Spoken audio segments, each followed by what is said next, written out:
Hello, fellow gamers. This is Tim, Samwise7, and I wanted to do a video about world building. I almost liken world building to being its own hobby in its own right. I know you really only world build whenever you come up with a campaign or just an idea pops into your head one day where you think, it'd be kind of interesting if there was a setting with X, Y, and Z in it. And maybe there's a published setting that's similar but not quite like the way you want to do it. Or maybe you just have to make it yourself from scratch. World building it can be frustrating. It can be very labor intensive. And sometimes I almost think every time you world build, you bite off more than you can chew. Because the one kind of blessing and curse about world building is that you can always put more details into the setting. And okay, so what's the blessing of that? The blessing of that is that if you're a person that has free time, or you're bored, or you find that you have a lot of time just by yourself and there's nothing to do, that can be a nice creative outlet to be able to work on your setting in all this downtime that you have. The curse is that you always kind of feel like maybe you should work more on it. You put more detail into the different complex layers of the setting, and things like religion, calendars, strange things that are going on in the setting, locations. Where do you put those locations? Politics, countries, natural phenomenon, maybe some unnatural phenomenon, things that are more inspired by magic or just things that are going on in the setting. And I think one of the hardest things to pull off in a setting is to make the setting feel like it is an organism, that it lives regardless of what your players do. A lot of times you'll find that really the only thing that the players are hearing about is the things that they're doing.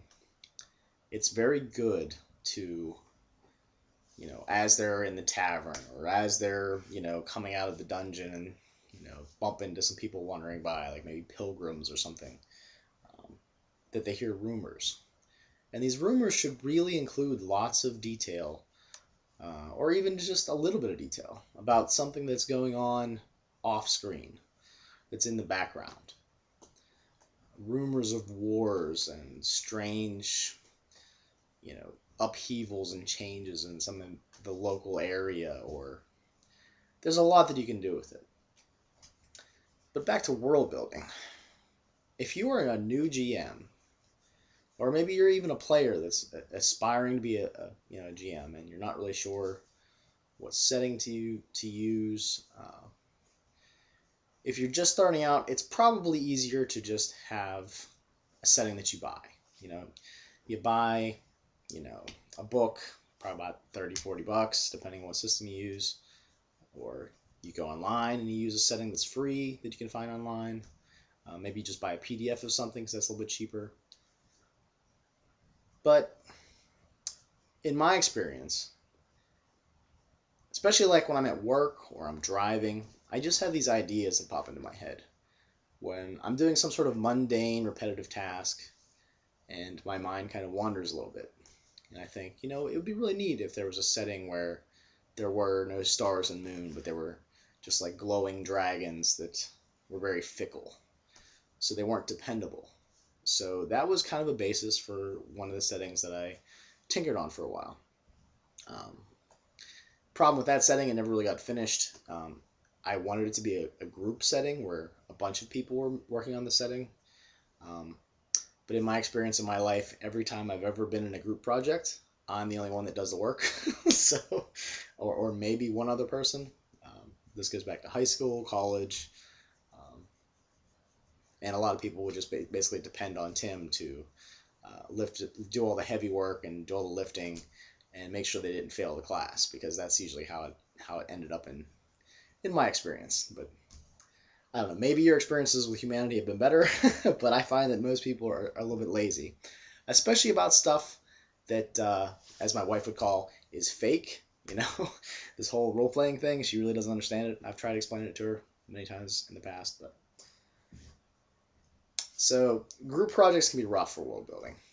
Unless you have a really dedicated group, it's probably going to fall apart. I found that if you want to try to do a group project with world building, that it's good to basically motivate them in some way, have some sort of extra benefit for them world building. One of these benefits that I might be talking about right now are players that had characters that, of course, are in the setting, and maybe this is a campaign that's coming down the road. Maybe you're playing in Bob's game right now, and you're thinking about, okay, what's the next game going to be? This might be an opportune time to say, well, how about we make our own setting? We can discuss things in email, or sit down in person, maybe at some coffee shop or something, and just think about what kind of setting everyone will want to play in. What kind of things do you want to see in the setting? And your player can be from one of the races, classes that you come up with, locales that are interesting. And I found that when I've done that, it's worked out really well. It's like, okay, make a race that you want to play. I might have to tweak it or try to balance it out a little bit. But like, what kind of idea do you want to do? Maybe one player really likes the idea of flying ships. So if no one else has a problem with that, that gets thrown in the setting. There's flying ships everywhere. Or if everyone likes the idea that there is no standard traditional sun and moon, that there's some sort of other mythical light source, then that's part of the setting. But if it's a setting that they're going to actually play in, I think they're going to have more of a likelihood to help you make a setting. But for the rest of us, who are the GMs that are always the GMs,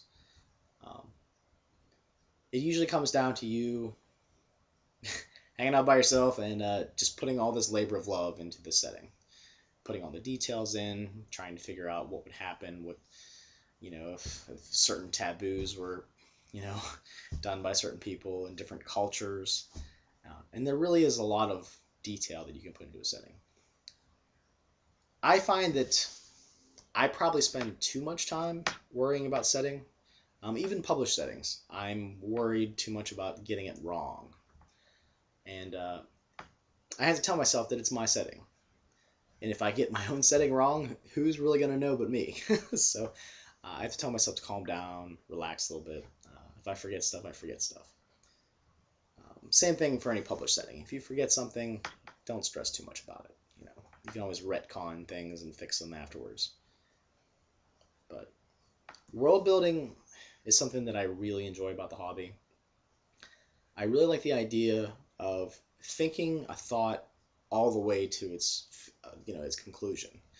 Like if there's some sort of taboo on, let's say, magic, for instance, how does that weaken them, or how does that change their society? And it's like a tree that grows. You plant the seed, and then you say, okay, well, I'm going to plant it over here in this area and see what happens. And you kind of, it's like a Dodinkin kind of experiment where it's like a thought experiment where you just think and you're like, okay, how does this one idea blossom? What branches does this spring out? How does it affect the other, areas that are close to that, other cultures? What does a culture look like that springs out of that one idea? And you would be surprised how many settings start out with just like a one sentence or maybe even a couple words that you thought of one day while you were going to work or in the car.